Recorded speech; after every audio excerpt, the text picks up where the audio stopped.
Thank you very much, please. Today, Melania and I are honored to welcome President Duda and Mrs. Kornhauser Duda of Poland back to the White House. They become friends. We last hosted them in Washington in September, and it's wonderful to see you both again. Thank you. Thank you very much. Thank you. Great honor. Since our last meeting, the unbreakable bonds between the United States and Poland have grown even closer.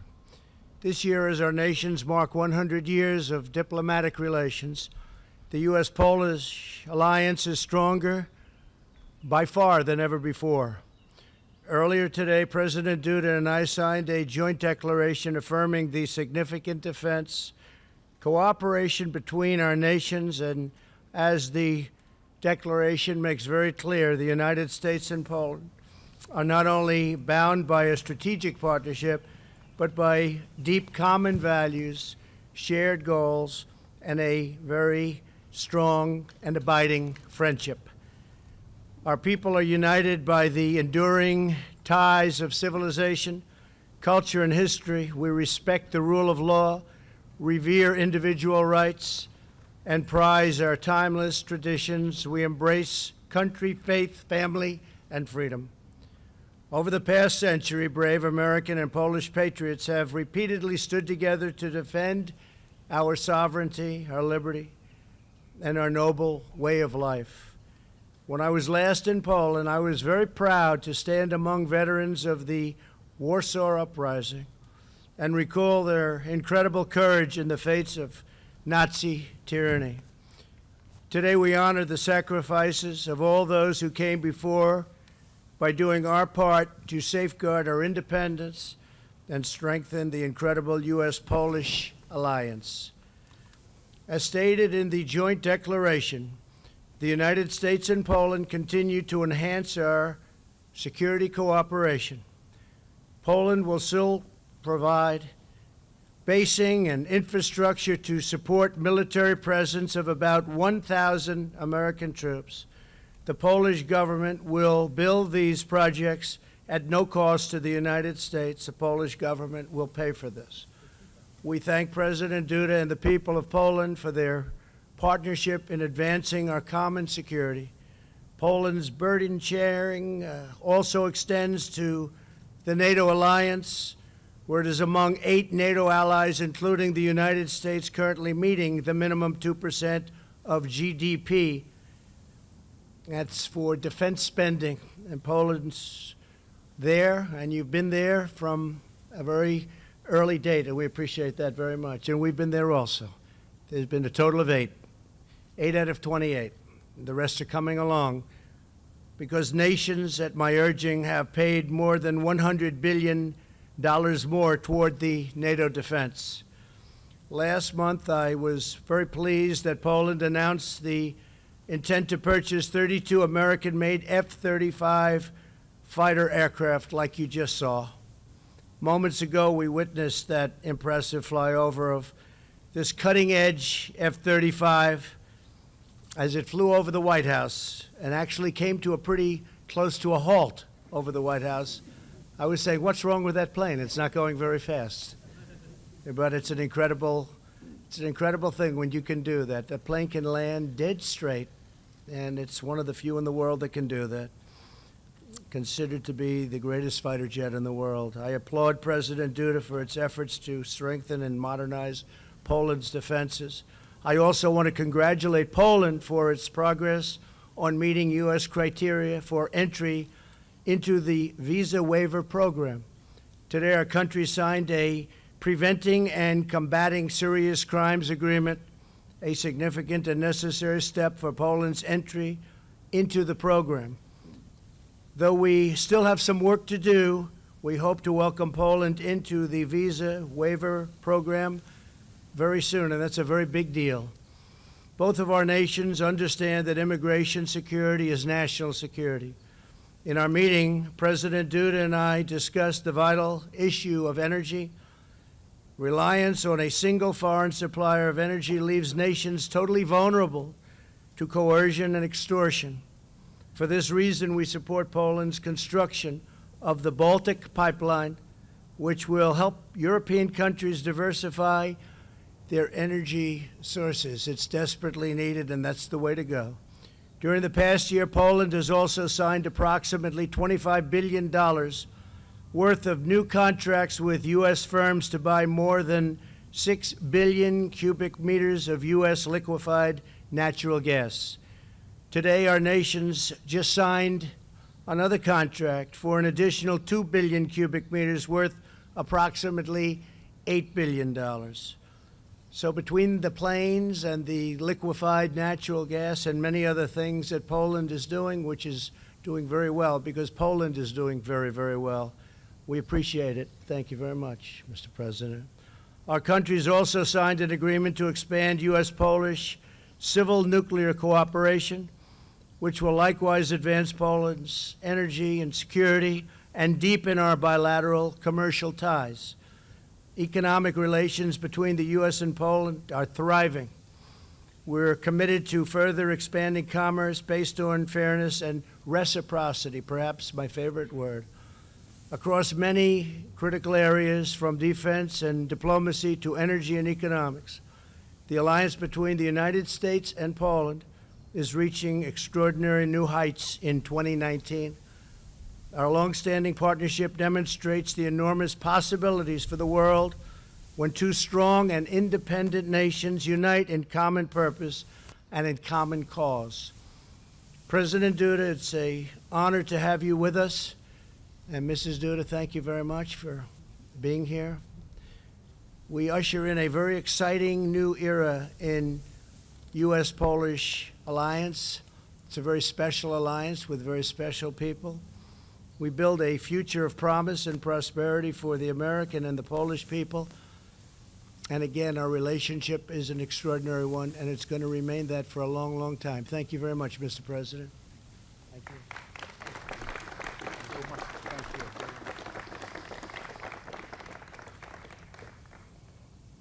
Wielce szanowny panie.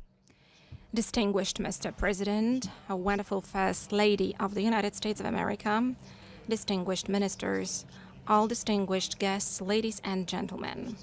First and foremost, together with my wife, we would like to thank you very much, Mr. President Donald Trump. Thank you also to the First Lady, Melania Trump, for this invitation to Washington. Thank you for this possibility of holding another within the last 10 months official visit to the United States here at the White House. This clearly demonstrates how close and how good contacts are today between Poland and the United States. Mr. President, all of us hope that you will visit us in Poland in September and that we will be able together to commemorate the memory of all those who fell and who perished during the Second World War, which started on the 1st of September 1939 in Poland through the attack of Nazi Germans on our country. And soon, unfortunately, our country vanished from the map of Europe after the attack of the Soviet Union against Poland, together with Nazi Germany. That is our history. It's a very difficult one. And today, we firmly believe that the true ally of Poland, but also a true ally of a free Europe, is precisely the United States of America, who helped that very Europe in such a huge way to win the Second World War and later to establish an independent, sovereign, and free world, which later turned into the European Union. It exists until this day, and thanks God, also thanks to the support of the United States, through the support of subsequent presidents since 1989, thanks to the great movement of solidarity, thanks to the great determination of the Polish nation. Also, we are part of the free world. Also, Poland, which liberated itself from behind the Iron Curtain, which later led to the collapse of the Iron Curtain through the votes of the people cast in elections in 1989. In those elections, people said no to the communists. Also, Poland can develop today as an independent and truly sovereign country, a country which wants to build the European community, and a country which also wants to build the Euro-Atlantic community. In our understanding, this is an absolutely key element of peace and good cooperation across the globe. Thank you very much, Mr. President. Thank you that for sure you are among those presidents of the United States who understand how it works perfectly. You understand that when the US looks at Europe, when it looks at the security of the European states, it plays a key role for the peace around the globe. It is of key importance for the peaceful development of democratic states and democratic communities.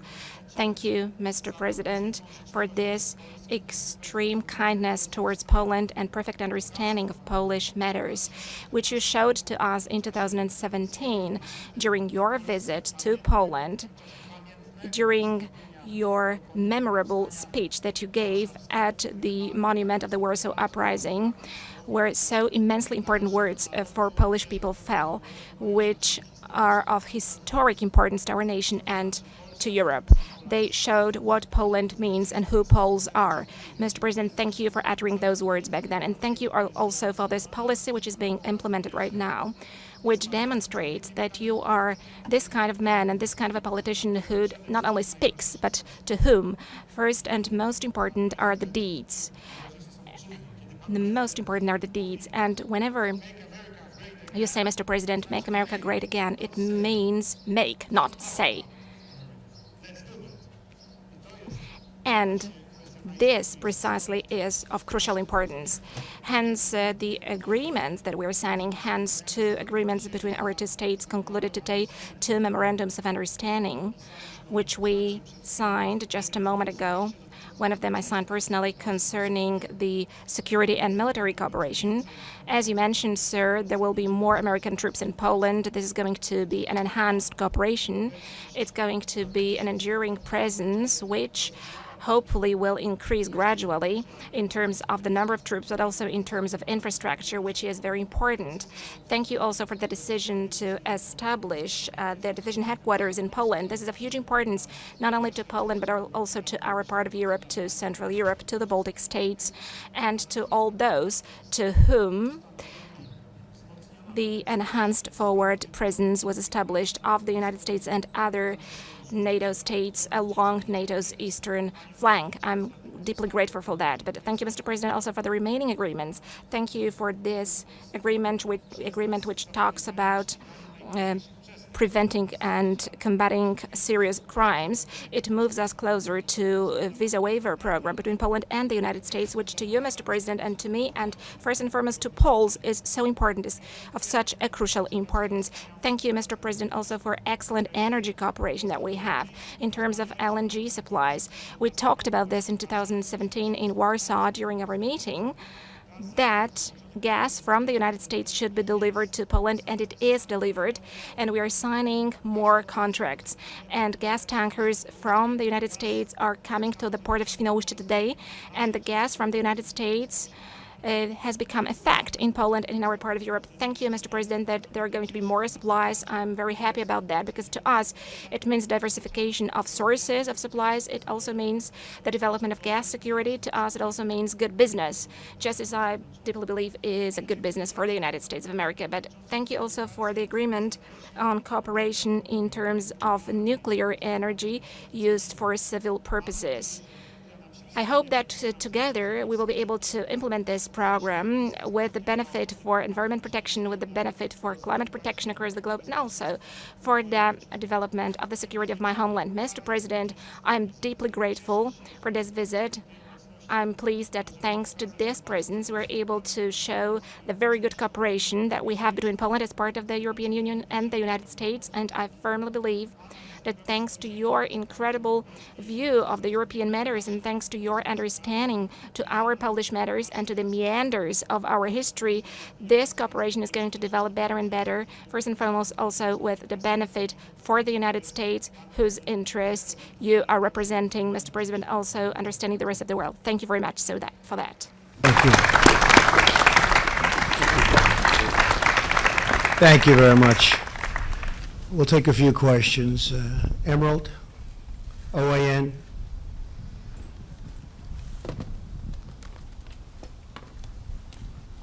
Thank you, Mr. President. Thank you. Earlier in the Oval Office, before you did your meeting with President Duda, you were quite critical of Germany as you talked about possibly moving troops from Germany to Poland. Do you think that doing a move like that will put pressure on Germany to meet their defense spending requirements?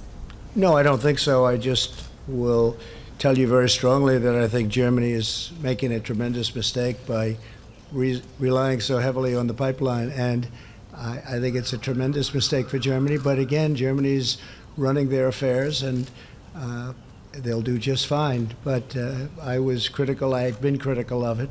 It's a tremendous amount of their energy will be supplied by that pipeline. At the same time, having nothing to do with Germany, Poland said that we would like to build a facility, a great facility, and would like to have you come to that facility. So we're going to be there with a limited force, but we'll be there, and we appreciate Poland doing what they're doing. It's a great location. It's a tremendous plant, tremendous facility, and it's our honor to be there. Poland's been a tremendous friend of ours for a long time, and when Melania and I were there not so long ago, it was a very special day. I think it was a special day for Poland also, but it was a very special day for our country. So I appreciate that, and our relationship is just a very strong one. And if I may, would you indulge me with one more question before I get to ask go President Duda our question? In more recent news, yesterday you revealed you got another letter from Kim Jong-un, and today we hear of a potential thawing of relations between South Korea and North Korea as Kim Jong-un sent his sister to South Korea. Now, could you give us an update on more of what it was in that letter? And is there a third summit in the works?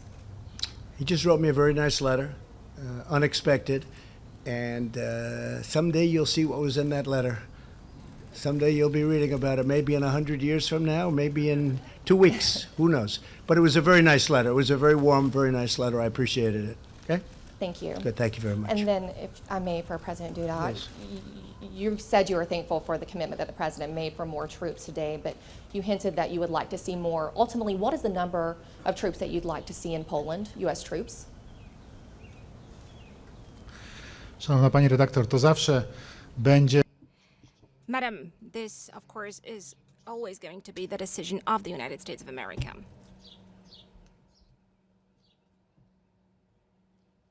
This is going to be the decision of the United States of America. And troops. to zawsze będzie to zawsze będzie It's always going to be up to the United States to decide how many troops will be sent to which allied nation. Of course, I know that this depends on the needs and on the real situation on the ground. Of course, we are very pleased that the U.S. troops are present by giving an evidence to the sustainability and strength of the alliance. And the U.S. soldiers are kindly treated in Poland. They are received as friends, and we are happy that they are serving in our country. We would like those bonds between Poland and the United States to become even tighter, and we are trying also to create the best possible conditions for American soldiers. Zuzanna Falzman. Thank you very much, President Trump. Thank you very much, President Duda. I have questions to both of you, actually. President Trump, you plan to enhance U.S. military presence in Poland. Last year, you promised you would enhance military cooperation, training, intelligence, missile defense, and it's happening right now. People of Poland still remember your incredible speech in Warsaw. Why Poland is such an important ally for you? I just have a very warm feeling for Poland. I always have.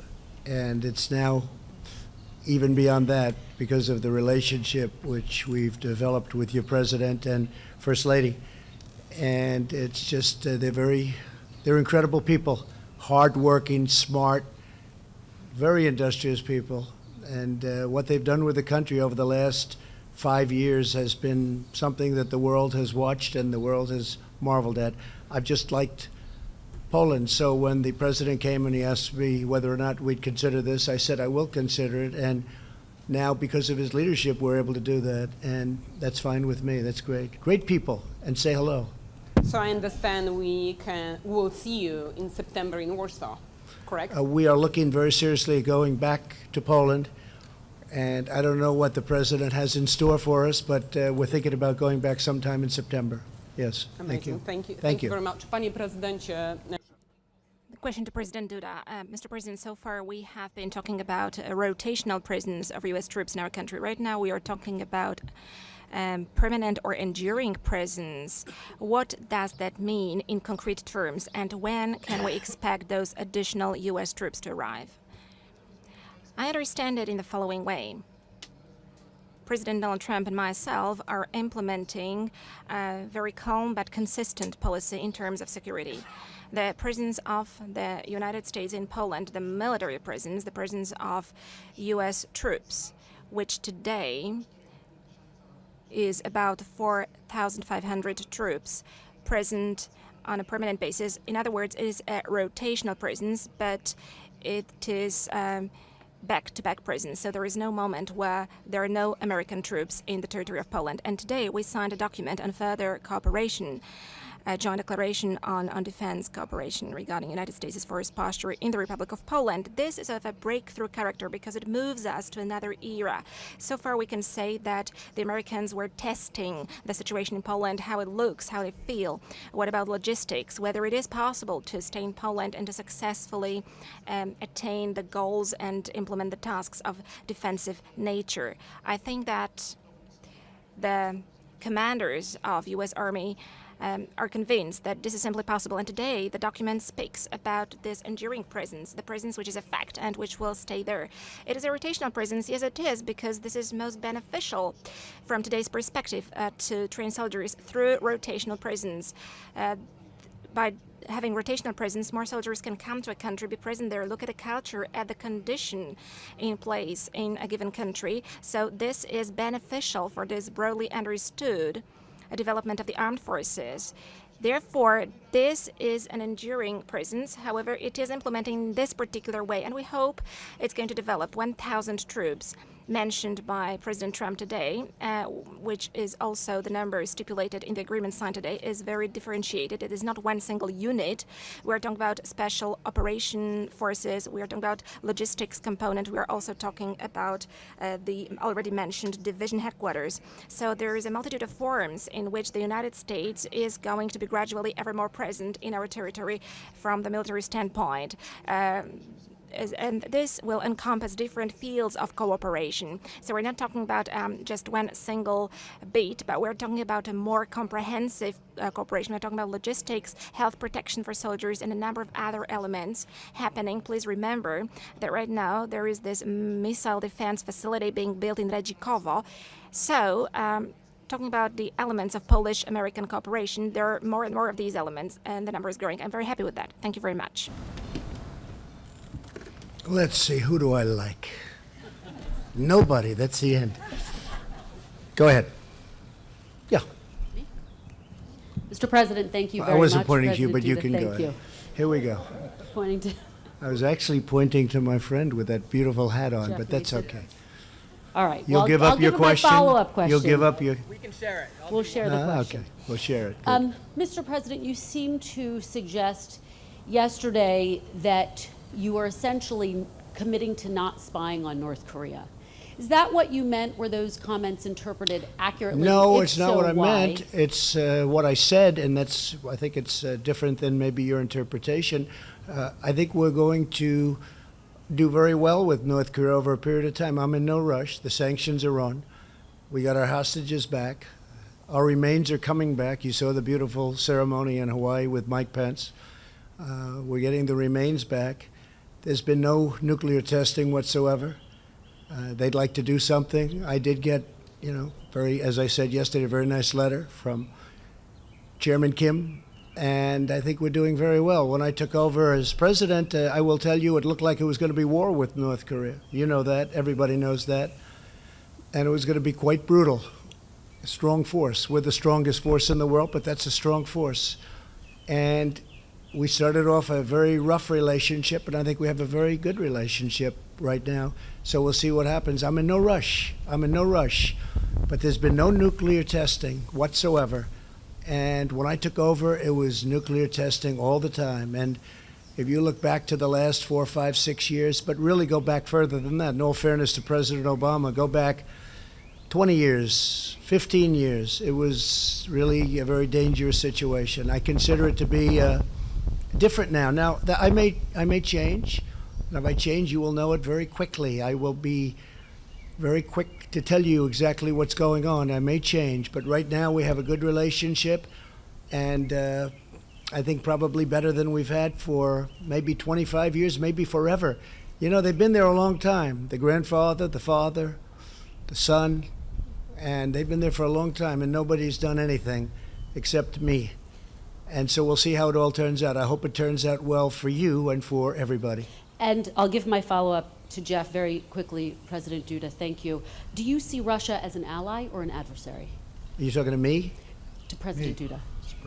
Boy, was that a set-up question?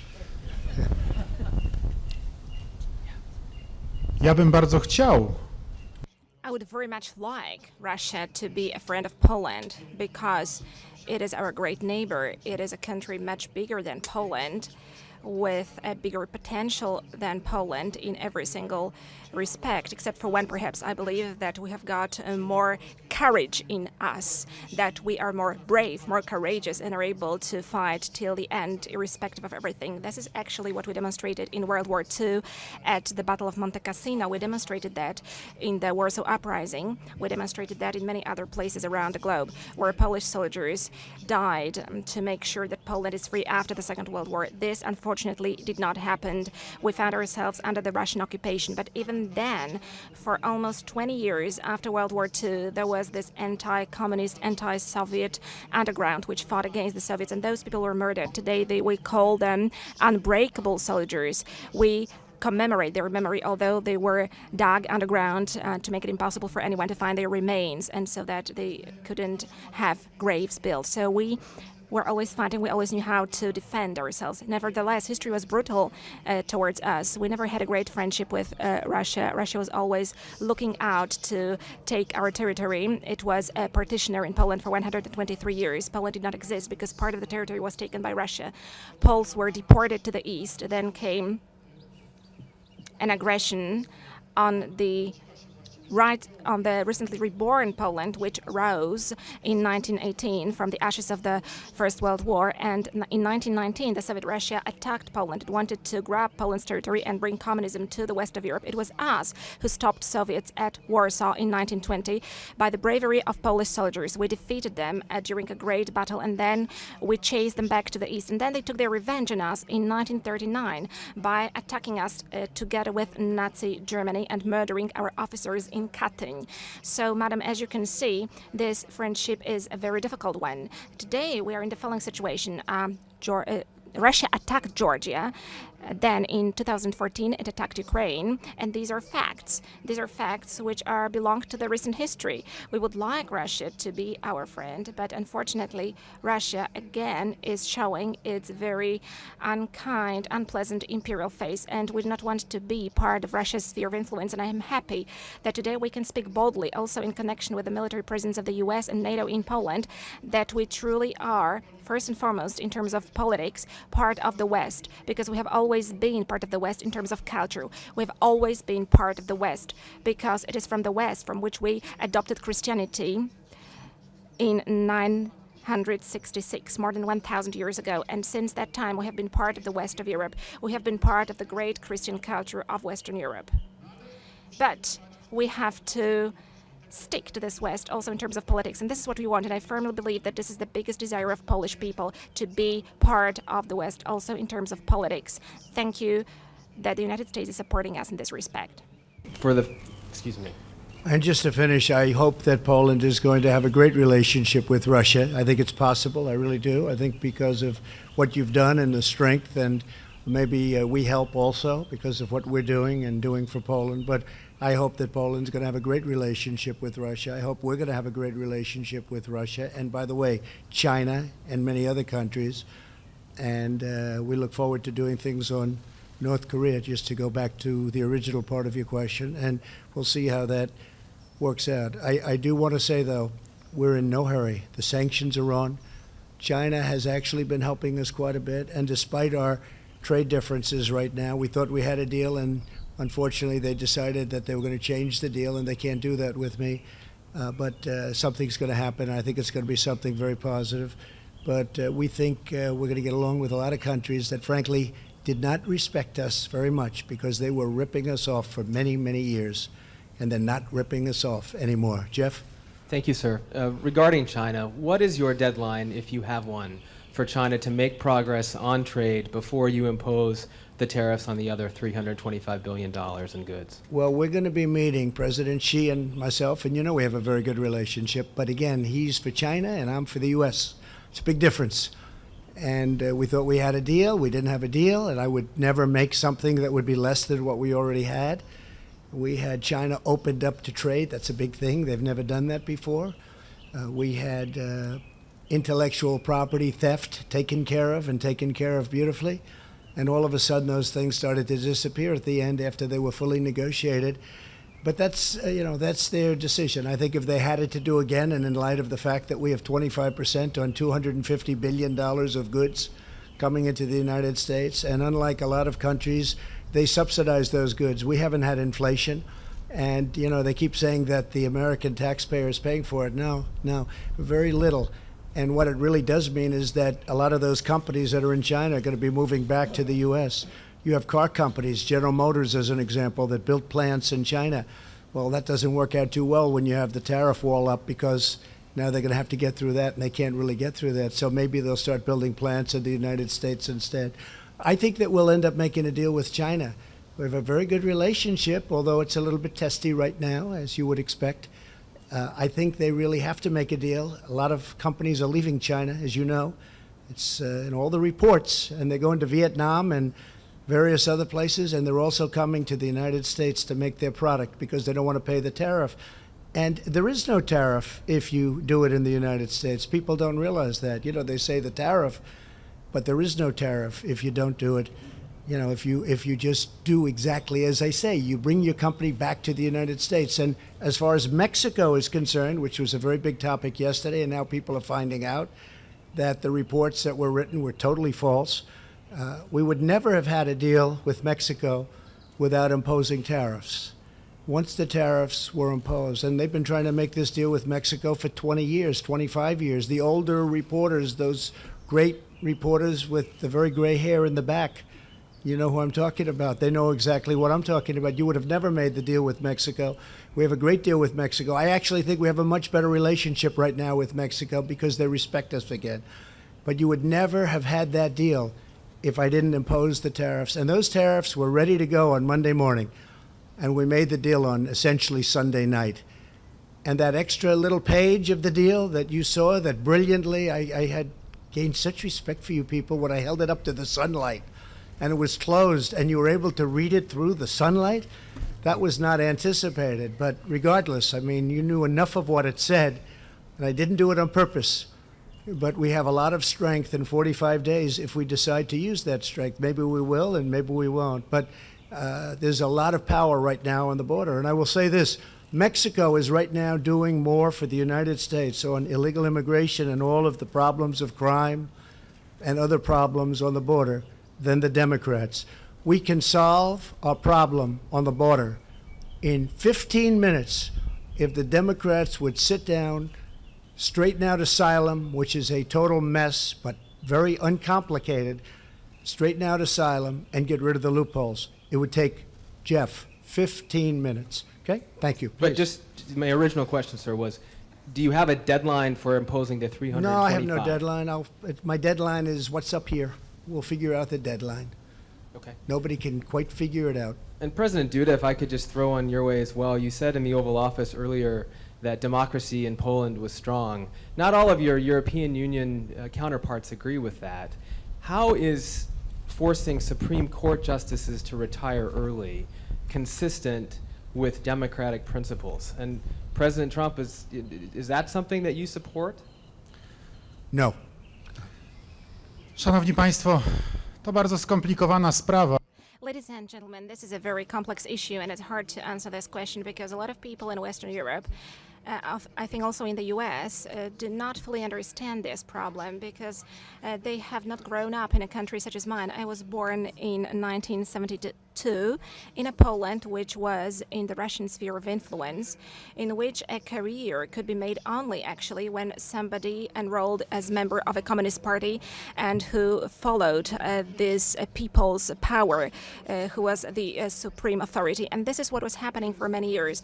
Although, as you know, ladies and gentlemen, a solidarity movement grew. People were imprisoned, people were tortured, people were killed during the martial law and after as well, be it openly or in a secret way. And this was the reality of Poland until 1989. And now imagine, ladies and gentlemen, that not so long ago, a few years ago, I was surprised to discover that in the Polish Supreme Court there is a whole group of justices who were issuing sentences as judges, members of the Communist Party before 1990, who were even passing sentences during the martial law, sentencing people to prisons based on the law of the communist martial law. And when I was asked whether the Supreme Court needs to be reformed, I said yes, if Poland is supposed to be a truly democratic, free and sovereign country, if it is supposed to be a country we want it to be for our children, for the generation who was born after 1989, then for God's sake, those people have to leave, they have to retire, and this is what we did. As a matter of fact, everything that we were doing was aimed at retiring those people. But as you can see, unfortunately, although 30 years have passed, they have got influence. The influence which they were building after 1989, where they assumed a new identity of an elite of a new state. So this influence is still strong. This is what I can say. And let me assure you of one thing. The freedom of speech is absolutely respected in Poland. Poland absolutely respects all constitutional standards, just as in the United States, the right to assemble, the right to the freedom of speech. There is free media in Poland. There is everything that is functioning in a normal democracy. One can announce what they think, one can demonstrate, one can say what they think. In Poland, people are not attacked during demonstrations as it happens in other Western European country. Police do not use truncheons or tear gas against people. People can speak their mind. They can express that they're not pleased with something. This is their right in democracy. Please ask Polish journalists, when was the last time, when was the last demonstration in Poland when some kind of tension happened? No, it didn't, because in Poland we respect the right to demonstrate and to express your concern, because we believe that this is one of the foundations of democracy. In Poland, there is absolutely free and just elections. All the standards are respected. So please, ladies and gentlemen, come to Poland and see Poland with your own eyes. Please do not repeat certain stereotypes that are repeated in the West. Poland today has got quite a conservative government. That is true. And this government has got certain standards of action. Not everybody subscribes to those standards, especially people of more leftist views. But this is the nature of democracy. So once you have got one side of the political scene in power, and then people make a different choice, and another side of the political stage comes to power. There is nothing extraordinary about that, and this is the change that is happening in Poland. But when somebody wins the elections, then they have the right to implement the program which they announced before the elections. Excuse me. However, realizing implementing the program which you presented in your election campaign is not only the right, but I think an obligation resting on a politician, and this is exactly what is happening in Poland. Marcin Wrona, TVN. A question for both presidents. Mr. President, you said just a moment ago that Poland will join the visa waiver program soon. How soon? We think fairly soon. We're doing very well with it. It's a complex situation, as you know, but we're getting very close. We allow very few countries to join, but Poland is one that we're thinking about allowing in. So we'll be making that decision over the next probably 90 days. Sir, will you hope, or do you think that maybe when you are in Poland in September, you will make the announcement? I think it's a very good idea. Thank you very much for giving me that idea. Thank you, Mr. President. Panie prezydencie, Mr. President, the visa waiver program appeared on many occasions, but then it did not come into practice. How optimistic are we about the words uttered right now by President Donald Trump? I'm looking at these words optimistic. I'm optimistic about that because I think this is the first U.S. administration which has treated this problem in such a serious way and in such a comprehensive way. So both when we talk with Mr. President, the President expresses his deep care about that. Also, when I talk with President Mosbacher, the U.S. ambassador to Warsaw, she looks at the problem all the time, and I firmly believe that in accordance with the law binding in the United States, because this is something that I want to stress very strongly, according to the law binding in the United States, by all the actions which are necessary in this respect, such as today's signing of the agreement on preventing and combating serious crimes, I believe that through all these sanctions, this visa waiver program, covering Poles with visa waiver program, is going to be possible soon. Anyway, that it is going to be possible before the end of the first term of President Donald Trump. Okay. Thank you very much. Thank you very much. Thank you very much. Thank you.